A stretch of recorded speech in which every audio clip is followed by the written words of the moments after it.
What's up, guys? It's your boy Ethan. Hope you're having a great day.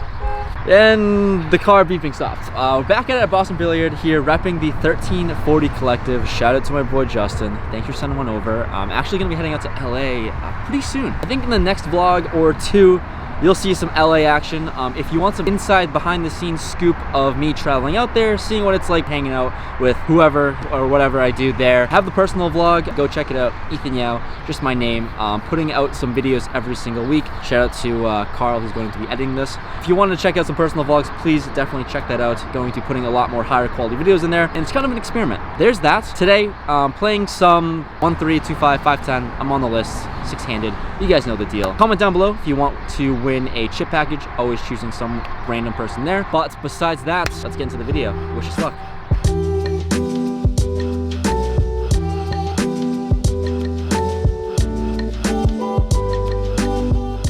Hopping into the 2-5 here, buying in for 1,000. First interesting spot with pocket sixes in the big blind. The button opens it up to $20, and here I'm just going to defend here. Easy defend for 15 bucks. Off to a flop. Flop is Queen 7-5 Rainbow. I check, and he bets out $20. Probably a little sticky, can fold, but backdoor straight draws, and I guess I have a pair. I make the call once. Turn comes a 6. That is pretty darn perfect. I check, and he snap checks it back, unfortunately, so let's just see a river. The river is a deuce. Pretty much a blank, and I'm pretty nutted here. I try to throw out a bet of $40 to get some small value.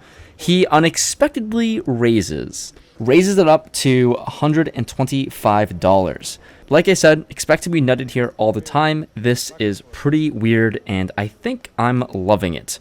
Maybe he has pocket deuces for a rivered set. That would be quite the cooler. Definitely going to be putting in the 3 bets, as I don't really put him on a higher set or a straight of some sort when he checks back the turn. So I throw out the 3 bet to $500. Unfortunately, he folds, and he shows us 7 deuce. So at least we got some money out of that, and a pretty weird line to start off the day. Second hand here, pocket 10s in the small blind. There's 2 limpers, and the button, who's playing pretty short and also a very wide range, raises it up to $30. Action onto me in the small blind. This is definitely a perfect time to put in that 3 bet. So I size up to $125, a little bit on the bigger side. Now, the under the gun limper puts in the good old limp jam to $470-ish total. The button folds as expected, and this is disgusting for me. This is a pretty strong line, indicative of a premium holding kings or aces, especially since he's under the gun, and I don't think I can call off pretty much 100 big blinds with pocket 10s here. If I had jacks, I think I'd be a little bit more incentivized to call. But unfortunately, this is going to be a fold. He shows us an ace and later tells us that he had aces, so nice hand, man. All right, back at it with pocket 10s once again here in +1. There's an on-the-gun limper, and I raise it up to $25. We are on an action-packed table as there are 3 calls, so let's go to a flop. The flop comes Jack 10-5 Rainbow. Perfect flop for us. Can't really ask for any better. So when action checks to me, I obviously put in that C-bet to $60. The small blind makes the call. Once again, he's been playing a very wide range and generating just a lot of action. He has about $200-ish behind, and we're going heads up to a turn.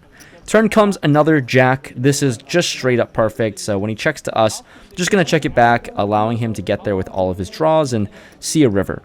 The river is the 9 of diamonds. Once again, another perfect card, as there are a few straights that get there. And even better, he throws out a bet of $75. This is a pretty easy jam spot since he only has about $125 behind. I rip it in there for his entire stack, and he quickly makes the call with Jack 3. Show my hand, and we're going to take this one down. The very next hand, we get dealt pocket 7s under the gun. I open up the action at $20, and like I said, we are on an action-heavy table as 3 players make the call around. I'm in middle position in this spot. Off to a flop, which comes deuce, deuce, 3, 2 clubs. I throw out the C-bet to $45 when action checks to me. This is just a pretty good flop for us with an overpair. Can't really ask for anything better multi-way. The button and small blind both make the call. They're both players that are generating a lot of action here. So let's just see a turn. Turn is the 7 of diamonds. Brings in that backdoor flush draw, and this is just a bank.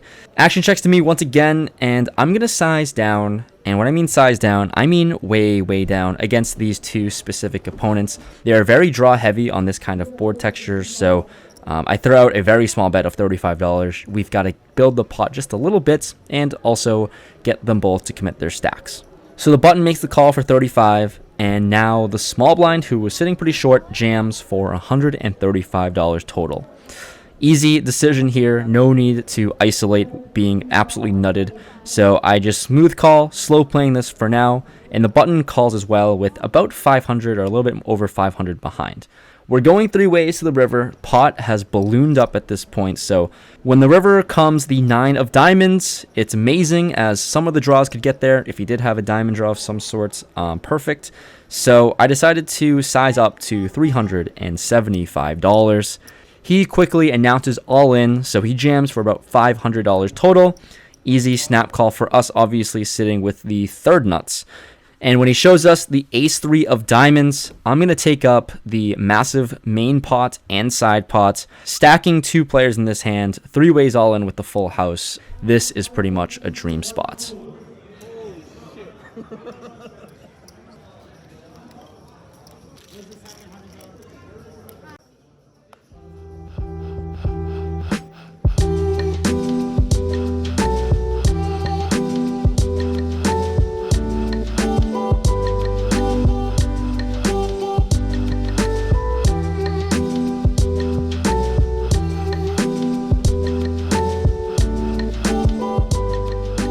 Next, picking up ace-5 of diamonds in the big blind, we're playing 5-handed.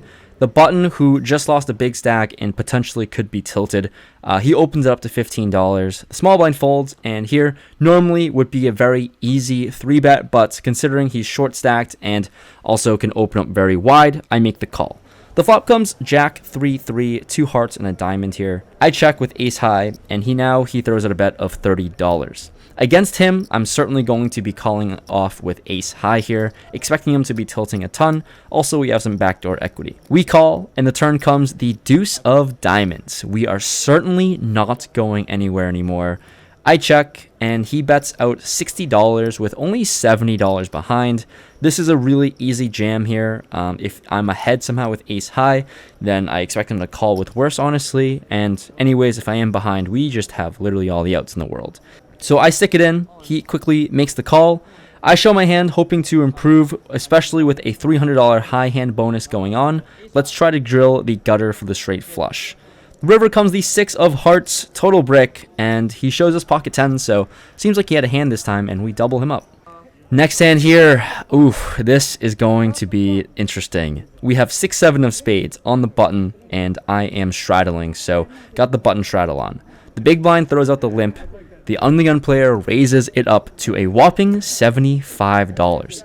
This is the same player from last hand. He's been doing a lot of different things. For example, he jammed $700 into a $200 pot with 10-5 offsuit with second pair on that flop. So yeah, we're definitely going to play this one with a suited connector and also about $900 effective. So here with the button straddle, I make the call. The big blind folds, and we're going heads up to a flop. The flop comes 10-9-6-2 spades. What in the world again? We just flopped the absolute world. Now he leads out for $175. He is a big talker on the table, telling me to go all in, and he says that he has nothing. His phrase of the night and the quote of the night is, "I have nothing." So anyways, this is a monster flop for us. We're in position. I decide on what the right route is because he's telling me to go all in, and this is a monster flop. I think this is the kind of person that I want to be gambling with. Of course, he certainly can just snap me off if I do jam with like 10-3 offsuit of some sort. But, I mean, I just have literally everything going for me. So when he does bait me to jam, I do exactly what he wanted me to do. I go all in, and he tanks. And he tanks and tanks and tanks. And at this point, I'm not really sure what to make of it. Maybe he can call with ace high. He just might be that crazy. Who knows? But unfortunately, he folds, and we're just going to take down the pot. This was a crazy hand. I was sweating it. I almost wanted him to call just a race. It would have been really cool content for you guys. But at the end of the day, we're just going to take this one down. Next hand, picking up queen deuce offsuit on the big blind. The button, who's the action player, open limps. I just check my big blind special, and heads up to the flop we go. The flop comes queen, queen, deuce. Who would have thought? I check, and unfortunately, no action for him. He checks it back. Turn comes the 3 of clubs, and once again, I'm just going to play this deceptively. I check. He bets $10, and here, playing $300 effective, I try to do something quite different and put him all in. You heard that right. A check raise to $300 in a $20 pot.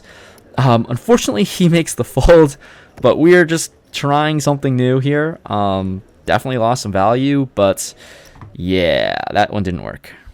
Next, with ace-7 offsuit in the big blind, the cutoff, same player as like the last few hands. He limps, and here action folds to me. I'm just going to check this. Certainly can just raise with ace high, but he already generates so much action. We're just going to go heads up to it. The flop comes ace 8 3 rainbow, and I check with top pair. He throws out a bet of $25, and I'm pretty much going to call all 3 streets here no matter what happens against this player. Let him hang himself if he wants to bluff. See what happens. I call. Turn comes a jack. Once again, I check. He fires out $100, and once again, very easy spot against a specific opponent. We're not going anywhere. We make the call. The river comes a king, so with just top pair here, weak kicker, easy check down spots, so I check.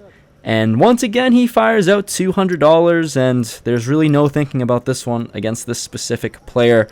I call, and he shows us deuce 4 offsuits for 4 high. We're going to take this one down. Next hand after that, we get involved with the same player. Who would have thought, man? 9-7 of diamonds in the cutoff this time, opening up my range. I want to play hands against this player. I open up to $20, and he's in the big blind at this point, and he makes the call. So now in position this time, going heads up to the flop, which comes 9-8-8 rainbow. He checks to me, and with top pair, easy spot to c-bet, so I size at $20. He takes quite a long time to make the call here, so for some reason he tanked for a while. It seemed like a sign of weakness, at least in my opinion. Anyways, we're going to evaluate a turn, expecting my 9 to be good here all the time. The turn comes the deuce of clubs, which brings in the backdoor flush draw. Now he leads out for $125. He's got about $220 behind, and I'm here with top pair, and as you've seen in this video, he's done a lot of funky stuff. He can certainly call off with a draw very often. He's done that multiple times and gotten there, which is interesting. So with top pair, very suspect kicker. Anyways, we're going to play this standardly against this opponent at least, and announce the all-in. Rip it all in for about $345 effective. This is obviously a very thin value jam, but obviously player dependent. So he tanks for about 2 minutes now, and I'm not going to let you sweat it out for 2 minutes long, but he does announce his hand, which is interesting. He announces that he has 10-9. So top pair here, 10 kicker, we're almost screwed. And against this player, I don't think he's really ever going to fold top pair, especially not against me. But for some reason, he finds the fold. He finds the fold somehow with top pair against me. And obviously, I just have to do it. I show my 9-7 of diamonds with the 7 kicker. Totally dominated in that spot. And he is certainly not happy about that one. The last hand of the night, we have 10-8 of clubs on the button playing 5-handed. The cutoff opens up to $20, and I haven't been 3-betting too much today, so let's put in that light 3-bet in position. I 3-bet to $60, and it folds around back to the cutoff, who decides to make the call. The flop comes 10, 8, 5, 2 spades. How in the world did we find this flop? He checks, and he has about $800 in his stack, and obviously on this flop, we're trying to find a way to get stacks in. I decided to bet the pot of $125 with top 2 pair. Having this board locked up, definitely going to start polarizing my range. He thinks for a while, he checks his cards, and ends up making the call. I'm not entirely sure what this card check meant, but we'll see a turn. Turn comes the 3 of diamonds, total brick, and once again he checks. Not going to be potting it this time, but certainly going to put in a healthy sized bet, hoping he has some sort of 10x holding. I sized to $250, but with this bet, unfortunately, he folds. Still, nice to see us being a luck box by 3-betting with 10-8 suited.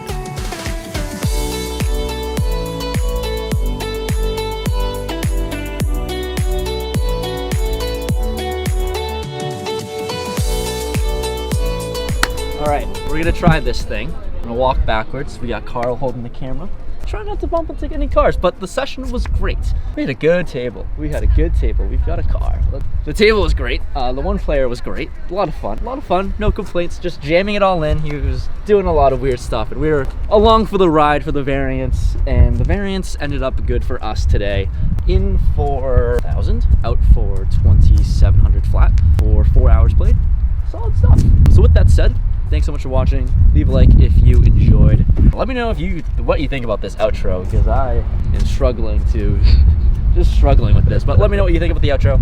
Let me know what you think about the quality of the video. Shout out to Carl for editing all of this. And with that said, I'll see you guys next time. LA vlogs to come soon. Personal channel if you want to see some behind the scenes stuff. With that said, peace out.